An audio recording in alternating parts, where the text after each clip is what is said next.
Ritu comment చేస్తుంది కదా, అది నచ్చలేదు అన్న. ఆ సాంగ్ పాడి ఎంత ఫేమస్ అయ్యాడు రామురతుడు, ఎంత కామెంట్ చేస్తున్నారు రీతు అని ఇంకొక అతని పేరు ఏదో ఉంది, అట్లా కామెంట్ చేయడం కరెక్ట్ కాదు కదన్నా. రీతు అక్క నువ్వు ఎంత కామెంట్ చేసినా ఏం చేసినా రామురతుడు నీకన్నా ఇంకా ఫేమస్ అయ్యాడు ఒక్క సాంగ్ తోనే. కాబట్టి నువ్వు ఎంత చేసినా సరే రామురతుడు నీకన్నా ఒక step. Demon Pawan Rithu Chowdary love track ఎలా ఉంది?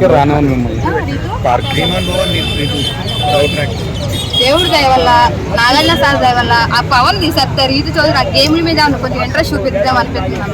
పోయినసారి విష్ణుప్రియని అట్లాగే బ్లేమ్ చేశారు, ఇప్పుడేమి ఇట్లా చేస్తున్నారు. ఎవరి లైఫ్ ఎవరు చేస్తున్నారో కూడా అర్థం కావట్లేదు. కాబట్టి దయచేసి వాళ్ళిద్దరు ఎవరినో కూడా హెల్మెట్ చేయాలి దేవుడా. అలాగే చిట్టిపికల్స్ వస్తున్నారు కదా, సో ఎలా ఉండబోతుంది తెల్లతోలు? ఓకే ఆమె కూడా పర్లేదు, బెటరే. తెల్లతోలునంత మాత్రం బిగ్ బాస్ లో ఉంచుకున్నాను. అంటే జిమ్ బాడీ కదమ్మా, ఎవరిని ఎత్తేసేస్తుందని. జిమ్ బాడీ ఉంటే ఎవరికెళ్ళా జిమ్ బాడీ మెయింటైన్ చేసిన హైట్ ఉన్న పర్సనల్ ఉంటారు. నువ్వు అందం చూసిపోయినావు బిగ్ బాస్ కి, లేకపోతే నీకు అందం చూసి బయట ఫ్యాన్స్ చేస్తున్నారా? అట్లా ఏం లేదు, ఆడితే ఉంటావు, లేకపోతే నెక్స్ట్ వీక్ ఇంట్లో కూర్చొని చపాతీలు చేస్తాం. సో దివాల మాదిరి గారు వస్తున్నారు, అలాంటి వాళ్ళని పెట్టుకుంటే మేము షో చూడమని చెప్పేసి చాలా మంది కామెంట్స్ చేస్తున్నారు. నాగార్జున గారు కూడా మీరు ఇలాంటి షోలు పెట్టకండి, ఇలాంటి మనుషులు తీసుకొని రాకండి అని చెప్పేసి కామెంట్స్ చేస్తున్నారు. మీరేమంటే దివాల మాధురి ఇక్కడ పార్టీ ఫీలింగ్ ఎందుకు వచ్చిందో అర్థం కాలేదన్న. ఇప్పుడు ఏదో ఎక్కడో బిగ్ బాస్ లేపేశారు కదా సార్, మీరు బిగ్ బాస్ గురించి మీరు బిగ్ బాస్ చూసావా?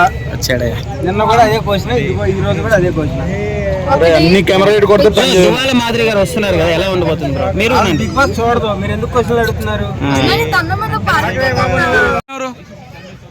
అబ్బా మా మమ్మీ ఒంటి నిండా గోల్డ్ వేసుకొని వచ్చి ఈ వీక్ ఎలిమినేషన్ మాస్క్ మ్యానా? మమ్మీ మమ్మీ నా దిష్టే తగిలేలో ఉంది. అబ్బా నా దిష్టే తగుతా. డిస్కవరీ డిస్కవరీ డిస్కవరీ దానికి విలువ లేకుండా జై బోలో గణేష్ అమ్మ